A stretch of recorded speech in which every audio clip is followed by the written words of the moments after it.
Jangan-jangan ada indikasi Marcel sama Gus Samsudin ini settingan. Bang Awe sendiri mau gimana nih tindakan Bang Awe yang selanjutnya? Ya kalau bilang sewot sih.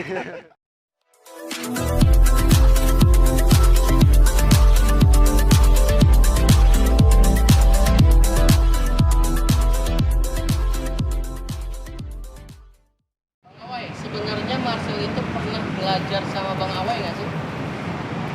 Kalau bicara belajar ya, dia pernah hadir di kelas yang kata dia bantu-bantu ya. Nah, tapi harus dia berani akui juga.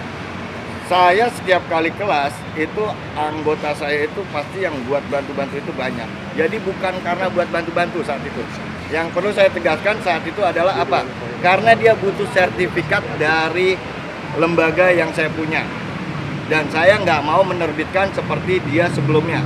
Jadi saya kasih syarat, lu harus ada di kelas, baru gue keluarkan sertifikatnya. Oke, berarti ilmu sulap yang dimilikinya itu seperti apa Bang Awe? Kalau ilmu sulap saya nggak terkait ya, saya lebih ke ranah hipnosis gitu. Jadi bicara tentang ilmu sulap dan lain-lain, sebenarnya saya nggak terkait. Kalau bongkar-bongkar paranormal, Bang Awe? Kalau bongkar-bongkar paranormal itu sebenarnya kita kasih di kelas, karena di kelas itu biasanya banyak korban-korban oknum dukun nih. Jadi akhirnya kita kasih tahu bahwa itu cuma trik, bahwa itu cuma tipuan. Nah itu kita kasih tahu. Terus baru kita kasih pemahaman tentang keilmuan yang sebenarnya, tentang daya, metafisika, dan hipnosis. Oke. Nah kalau sejauh ini Bang Awe akhirnya tahu dan menemukan bukti-bukti bahwasanya jangan-jangan ada indikasi Marcel sama Gus Samsudin ini settingan. Bang Awe sendiri mau gimana nih tindakan Bang Awe yang selanjutnya? Ya kalau bilang sewot sih. Oke, jadi sedikit saya tambahkan ya.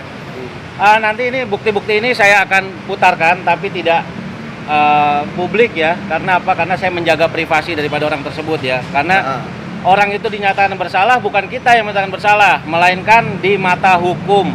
Ketika belum ada pernyataan di mata hukum dia sebagai seorang tersangka ataupun orang yang bersalah, kita nggak boleh menjudge dia gitu loh. Makanya saya akan putarkan sebagai bahan daripada teman-teman nanti, mungkin nanti teman-teman mau menanyakan langsung ke yang bersangkutan gitu kan. Nah seperti itu. Jadi ada modal lah. Ya, kurang lebih seperti itu. Dan kemudian ada satu fakta lagi yang menurut saya ini sangat memalukan ya, karena membawa institusi yang mana Marcel pernah melakukan preskon gitu kan di salah satu acara.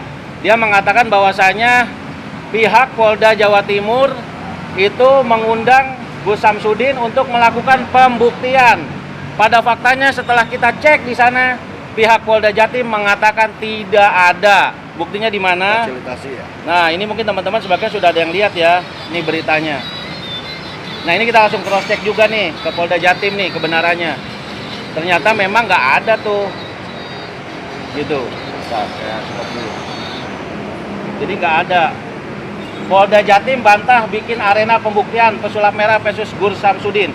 Nah ini kan penggiringan opini gitu loh, yang akhirnya bisa memecah belah pemikiran masyarakat yang awam akan hal ini gitu. Nah di sini saya sebagai masyarakat yang peduli akan hal ini, saya menekankan bahwasanya ilmu putih itu tidak ada, ilmu merah itu tidak ada, yang ada hanyalah merah putih NKRI harga mati sesuai dengan slogan yang kita pakai pada hari ini gitu teman-teman. Jadi kalaupun nantinya setelah kita tayangan ini ada yang bilang pansos dan juga sebagainya, itu sudah kita tahu, artinya ya silakan mau bilang kita pansos atau apa, kalau kita tujuannya kebaikan ya monggo gitu. Bahkan sebelum kegiatan ini saya juga mendapatkan teror. Artinya mendapatkan teror itu seolah-olah ada orang yang mengirim paket ke rumah saya atas nama GS gitu kan. Ya setelah itu saya hapus nomornya, buat apa? Kalau itu nanti saya tanggapi, kemudian seolah-olah betul saya menerima paket dari GS ataupun Gus Samsudin, padahal kan nggak ada. Saya juga nggak tahu itu siapa yang melakukan hal itu. Dan mungkin masih ada lagi kemungkinan potensi-potensi teror yang akan kita terima nantinya, tapi nggak masalah buat saya. Gitu loh. Cuman berarti pihak ketiga yang mungkin diduga memang berada di balik ini semua itu sebenarnya siapa sih? Praktisi juga nggak atau siapa? Ya kalau untuk yang dibalik ini juga kita masih mendalami hal ini gitu kan. Kalau yang saya sinyalir, jadi dari suara rekaman tersebut nih nanti teman-teman akan mulai tahu lah arahnya kemana dari orang tersebut. Kemungkinan besar dia ingin mencari keuntungan dari kedua belah pihak. Makanya rekaman ini tidak mau diserahkan kepada kita gitu loh, untuk kita hadirkan di sini. Ya kan? Karena di situ ada kata-kata rekaman tersebut akan ditukar dengan mobil. Gitu. Iya, tapi ujung-ujungnya ujung-ujungnya saya yang difitnah seakan-akan saya terima duit ya dari Gus Samsudin. Padahal waktu itu kita ke sana karena dijanjiin kalau umpamanya rekamannya kalau saya ke Blitar, rekamannya diserahin ke kita. Tapi ternyata enggak. Dan balik dari sana saya malah difitnah terima duit lah sampai akhirnya saya klarifikasi langsung ke Gus Samsudin ini semalam ya. Isinya apa, Bang? Isinya saya bacakan ya. Assalamualaikum Gus, saya mau konfirmasi terkait isu katanya saya terima Matiin dulu, duit dari masuk sampean. Matiin dulu ya. Fitnah yang ada, saya terima uang 10 juta dari sampean. Padahal saya nggak terima sepeser pun uang dari sampean. Dan niatan saya ke sana adalah tulus agar semuanya berdamai dan agar sampean mempunyai legalitas yang sesuai dengan padepokan sampean. Soalnya saya ada kiriman rekaman seakan sampean memberikan saya sejumlah uang dan saya butuh klarifikasinya. Karena ini terkait dengan jabatan saya sebagai Dewan Kehormatan Etik Pusat dari Perkumpulan Komunitas Hipnotis Indonesia yang sudah bermitra dengan 3 kementerian. Saya harap sampean mau memberikan klarifikasi. Nah, terus dibalas siap, katanya telepon yang jam 8. Nah, ternyata sampai jam 8 nggak ada berita dan jam 2 baru saya iniin, terus saya kirim bukti rekaman bahwa ini di rekaman ini seakan-akan saya terima duit 10 juta dari dia. Dan akhirnya dia memberikan suara-suara klarifikasi. Mungkin nanti saya bakal dengerin juga ya. Nah, Kalau jadi, suara klarifikasi mungkin bisa disetelin aja Bang, di sini Iya, satu coba, yang Bang. pertama. oke. Ini kan ada 3 nih ya. Mau 3-3-nya atau langsung ke sini? 3-3-nya. Ya, Intinya aja ya. Nah. Oke. Bedain Bang, coba Bang. Udah full lagi. Pendidikan 2 kali ya, pendidikan 2 kali 10 juta itu untuk 2 kali pendidikan, belum lagi juga untuk transport dan juga untuk nanti kelanjutan pengurusannya kan begitu. Jadi ini sama sekali bukan pribadi gitu, tapi untuk pendidikannya. Iya, kurang jelas. Kirim aja. Ya, Oh, nggak jelas. nanti kita kirim Di aja ya. forward aja. Nanti teman-teman terus, ngambil. ada tambahan lagi ya. Jadi setelah ini saya konfirmasi juga apa ya tadi mau nyampein apa? Poin pentingnya saya nggak terima uang sepeser pun dan ternyata ada yang yang terima uangnya gitu.